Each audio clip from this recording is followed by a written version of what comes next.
Amazon under pressure. State investigators from California and Washington State reportedly looking into the tech giant's business practices, particularly how the company treats third-party sellers in its online marketplace. Joining me now, tech analyst, managing partner at Starship Capital, John Meyer. John, good of you to be here. What are they looking at, and how big of a risk is this to Amazon's business model? So what is being looked at right now is the dynamic between Amazon and external sellers. So let's say is a mom and pop shop selling their product on Amazon, and how Amazon is able to use data on the purchase data, the amount of money going into sales and marketing to actually create competing products with Amazon's own third-party vendors.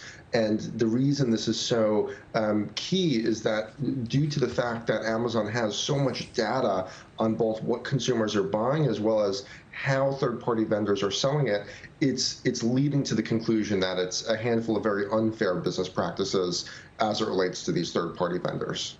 Mitch, is this just a sliver of the regulatory risk that Amazon is facing, particularly given how much more powerful this behemoth has gotten during the pandemic, the coronavirus shutdowns? I think the fact that we're all stuck at home and we're Googling and shopping has a lot to do with it.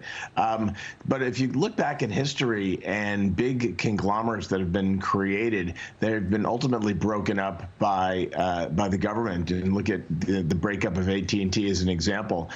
So my question is to John: who are the principal competitors out there, obviously smaller in scale, that would benefit from a breakup, or has Amazon just monopolized the market? Do the mom and pops have an opportunity at an eBay or an Etsy to compete, or is all of the big data that Amazon have make it impossible for them to compete outside of Amazon? Yeah, I think right now Amazon simply has too much data on its consumers and its vendors, and honestly needs to be broken up. Right now, as a small business, there aren't many other places you can go to reach as many eyeballs as Amazon. And the problem is Amazon reels you in with the idea that data will help you as a third-party vendor. But now what's happening is Amazon is trying to create their own brand within their own store to then compete with the mom and pop shop. So I think that is where this begins to get quite dangerous for small to medium-sized businesses, where Amazon is using, again, their own platform to sell their own, third-party branded products to compete with everyone trying to sell on the platform itself. And I believe that regulators in Europe are bringing charges related to this very third-party seller issue. Meantime, the House Judiciary Committee wants the heads of Apple, Facebook, Amazon, and Alphabet to testify as part of the committee's tech competition investigation. This amid growing scrutiny over the power of technology platforms. John, your take? Well, I think at this point, companies like Google and Apple simply need to be broken up. I think if you put Amazon in there as well, a company like Facebook, where they're dominating based, again, on data, and as we get into the next few years, technologies like artificial intelligence and machine learning are getting more and more powerful. These are technologies that are going to make these companies even more monopolistic. And so I think I've consistently said the government lags behind, 3 to 5 years always in terms of regulation as it relates to possible monopolistic practices. So I think it's a great next step. You just said that you think that Google and Apple need to be broken up. That was kind of a throwaway comment, and it came across like that's kind of a foregone conclusion. I know a lot of people who might disagree with you on that.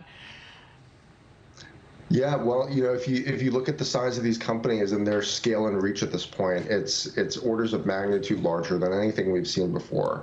And the problem with a company like Google, who I put in that list, is again that they literally own the entire online search business. If you look at them and Facebook combined, you don't have anywhere else to go. And I think the size of these businesses is again to the point where you cannot compete as an upstart player. There's a reason why there hasn't been a competitor to Google in over a decade, or a competitor to Facebook in over a decade. Before we go, Shiraz, if you look at Washington, and if you have if the Democrats take the Senate, These technology companies are, broadly speaking, in terms of their employees, very progressive. They're big donors to Democratic causes and candidates. Is that something that are Democrats more likely, would a Democrat in the White House more likely crack down on these companies or not? Do they think that they would get a free pass if the Democrats are fully in power in D.C.? That's a very good question, because it depends on which Democrats end up filling a potential Biden administration. If you have, say, Elizabeth Warren at, say, the helm of, I wouldn't say the Justice Department, but having a significant position in the cabinet, then you could see actually a big breakup of a lot of these tech companies, because she has probably been one of the leading voices, along with Senator Bernie Sanders, in sort of at least invigorating and energizing the progressive base to get tough on Amazon. And you hear, obviously, AOC in the last year taking a victory lap when Amazon abandoned its plans to build its second headquarters in New York City. So it's definitely a good possibility that Democrats will not show any favor to these tech companies as much as Republicans. And Elon Musk, no fan of Amazon. It's when Amazon censored Alex Berenson's book on the coronavirus and wouldn't publish it. Elon Musk, he just tweets, break them up, monopoly, and boom, that book magically appears on Kindle. John Meyer, it was great to see you. Thank you so much.